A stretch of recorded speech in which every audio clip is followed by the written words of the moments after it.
सम्बुद्धस्स।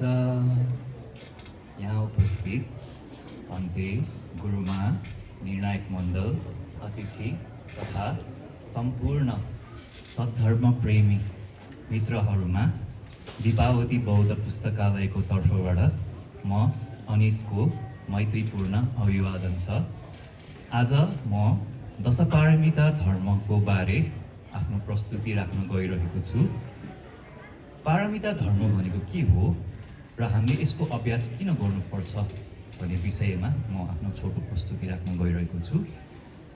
संसारको सबै प्रकारको दुःखबाट पार निर्वाण लाने गुण धर्मलाई नै पारमिता धर्म भनिन्छ।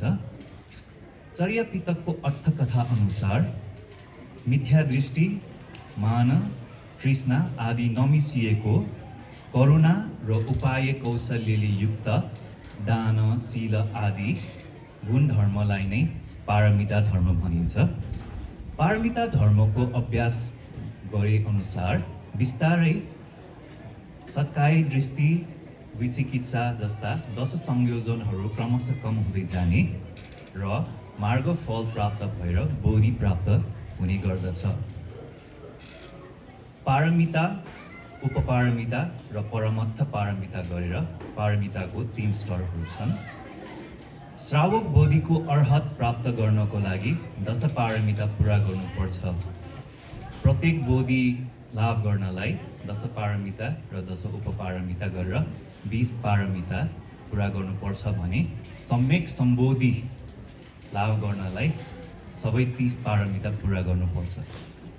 यसरी साधकको अध्याशय अनुसार श्रावक बोधिदेखि सम्यक सम्बोधिसम्म पुर्याउने यो गुण धर्महरूको अब संक्षिप्तमा वर्णन गर्दैछु। दान पारमिता, उदार चित्तले कुनै पनि फल आसक्ति नराखी दिनुलाई दान पारमिता भनिन्छ। यसले म, मेरो भन्ने भाव, लोभ, माश्चर्यलाई क्रमशः कम गर्दै लान्छ। आमिष दान, अभय दान र धर्मदान गरेर दान 3 प्रकारको छ। दान दिँदाखेरि दान दिइरहेको मान्छे, दान दिइरहेको वस्तु र दान प्राप्त गरिरहेको तिनैवटा अनित्य, दुःख, अनात्मा हो भनेर बुझेर गर्नुपर्छ। यस्तो बुझाइ अरू सबै पारमीमा पनि लागू हुन्छ। शील पारमिता, काय र वाकलाई संयमित गर्नु नै शील हो। मिथ्या दृष्टि, तृष्णा, मान आदि क्लेश नभएको कुशलाचरणलाई नै शील पारमिता भनिन्छ। गृहस्थहरूले कम्तीमा 5 पञ्चशीलको पालना गर्नुपर्दछ। निष्क्रम्य पारमिता, काम र तिनका वस्तुबाट अलगिनु वा टाढिनुको अर्थमा निष्क्रमण हो। प्रवजित हुनु, गृहस्थ त्यागेर जानुको अर्थमा निष्क्रमण हो भने ध्यान बस्दाखेरि निवरणहरूबाट अलगिनुको अर्थमा निष्क्रमण हो। 6 इन्द्रिय र तिनका वस्तुमा मोहित भएर नबस्नुको अर्थमा निष्क्रमण पारमिता हो।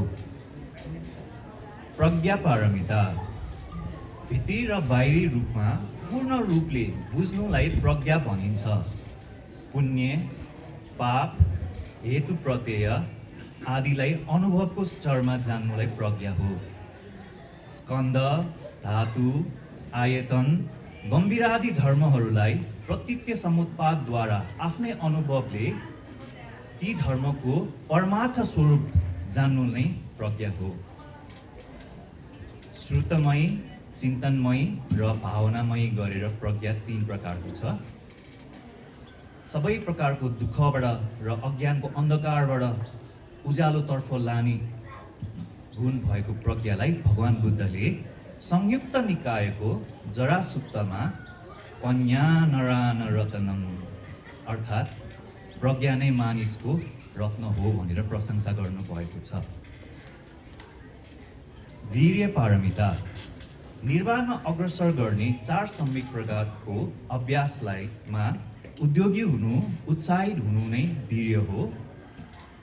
थिनमिद्ध अर्थात् आलस्यलाई दमन गर्न उत्पत्ति नै हुन नदिन, वृद्धि हुन नदिन वीर्य पारमिताले भूमिका खेलेको हुन्छ। क्षान्ति पारमिता, क्षान्तिको सामान्य अर्थ सहनु हो।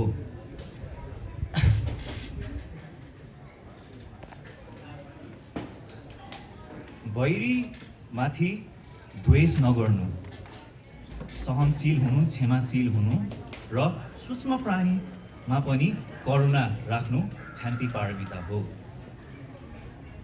सत्य पारमिता, आफूले भने अनुसार पछि नहटी उल्लङ्घन नगर्नुलाई सत्य भनिन्छ।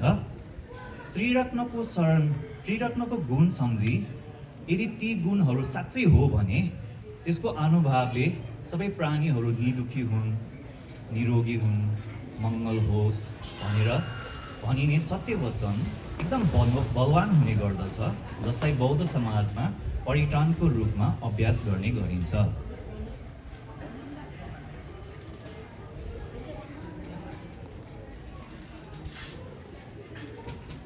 अधिष्ठान पारमिता,